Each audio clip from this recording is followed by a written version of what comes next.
Hello everyone and welcome back to Franci Talks Japanese Art History. I'm Franci, and in our journey through Japanese art history together, today I want to talk to you about the beautiful bronze artworks created in Japan during the Yayoi period.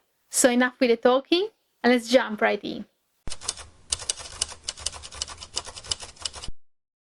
So I'm going to keep this historical introduction very brief. But what we need to know about the Yayoi period is that it lasted from around the year 300 before Common Era until the year 300 of the Common Era.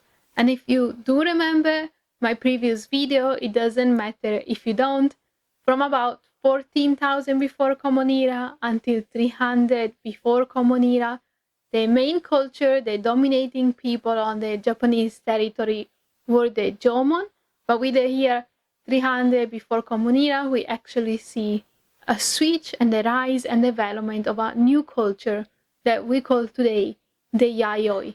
So it is believed that the Yayoi actually came from the Korean peninsula, that this was a group of people that immigrated into the Japanese archipelago and they settled there.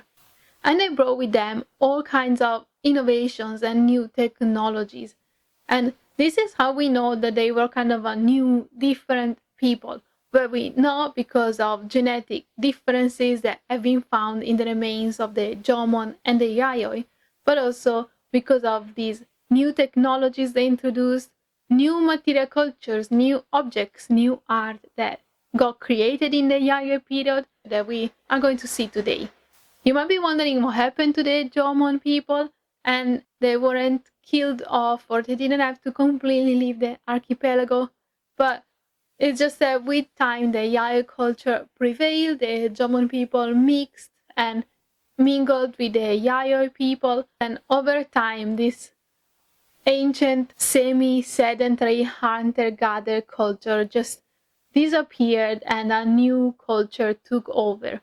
However, we also need to say that this didn't happen overnight. This change took time, and for a stretch of time, both Jomon and Yayoi culture coexisted, and that's why when we look at their art, we're going to see both continuity and innovation. We're actually going to see more continuity in a following video, which will be dedicated to Yayoi ceramics.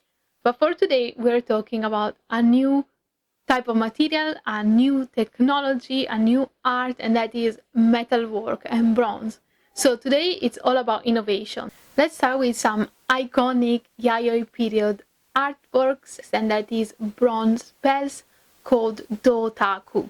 The origins of Dōtaku can be traced to ancient China. In fact, in China, small bronze bells were being created and used to be hung from the necks of cattle, so it is practical farming use. And then these bells were introduced from the Korean peninsula into the Japanese territory, and eventually later in the Yayoi period they started being made in Japan itself. The bells made in China and the bells made in Japan, especially at first when they started being made, shared a lot of commonalities, for example, a hanging loop, a hollow cast structure, and a clapper. However, with time, Yayoi bells started becoming different, and it is believed that they actually lost their practical use and acquired more of a ritual use. That is because with time, bells became bigger, more elaborate, they started featuring more decoration, and they actually lost the clapper, the part of the bell that makes a sound. And even when struck, they don't produce much of a sound. Dōtaku bells were discovered in Japan buried on hillsides and with evidence of having been excavated and then reburied multiple times. So the belief is that they were used in rituals related to farming and fertility and agriculture. Dōtaku bells started featuring different types of decorations on their bodies, for example, patterns of streams or geometric patterns or sometimes human figures and animals. And in this bell from the Tokyo National Museum, we actually see an amazing, beautiful decoration, which gives us an insight into the life of the people of the Yayoi period. What we can see is, for example, people hunting deer and pounding a mortar with a pestle, and also we find depictions of various animals, such as a newt, a turtle, and herons eating fish. All of these animals are actually linked to wet paddy rice cultivation. And this was another development of the Yayoi period. We know that Jomon people did consume and grow grains such as rice. However, this was in a limited amount. But with the Yayoi period, we see the start of rice cultivation in earnest in Japanese territory. And the Yayoi developed a fully sedentary agrarian society. One thing that I would love for you to note about this bell is that for the first time in our journey through Japanese art history, we're seeing an example of two-dimensional pictorial art. In the latter part of the Yayoi period, bells became even bigger and even more elaborate.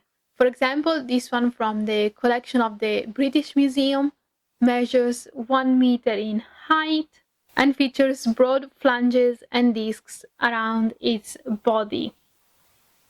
On the main part of the body itself, we can see a decoration divided into compartments by vertical and horizontal bands of lines, creating this beautiful and precise geometrical pattern. And actually, if we look at each part of the body, including these compartments, but also the flanges and the discs, they are all decorated with smaller geometrical motifs of crisscrossing lines, spirals, and triangles. So we said it is believed that bells were used in these rituals related to agriculture. However, it is also believed that Yayoi culture must have changed, that these kind of rituals must have stopped being done or not done with bells anymore, because by the end of the Yayoi period, Dōtaku bells stopped being produced. So we mentioned that bells came from China and through the Korean peninsula were imported into the archipelago, but this is not limited to bells themselves. We're actually going to see this pattern again and again with the other objects that we're going to see today, but actually is valid for the material itself, because bronze is not a natural element, it's not found in nature, but it's a metal alloy, which means that it's made up of copper and tin. But Japan doesn't have great sources of either copper nor tin, which means that these materials were imported from the continent in order to make bronze. So we see that the ties of the Yayoi culture to the East Asian continent is actually incredibly strong. And there is another thing that I would like for you to keep in mind about bronze, and that is that the examples that we've seen so far and the others that we're going to see today, that is not the original color of the objects. The bell that we've seen and the next one that we're going to see and all the other objects, originally they would have been shiny in a rich, beautiful bronze color. The dark grays and greens that we are seeing today, they are patinas which have been acquired through centuries. So let's look at another type of bronze objects that are believed to have carried special meanings during the Yayoi period, and that is bronze mirrors, Dōkyō. Bronze mirrors also originated in China. As said, we see this is a pattern because they were created in great quantities in ancient China. And when they arrived in Japan, they started being treasured as sacred objects.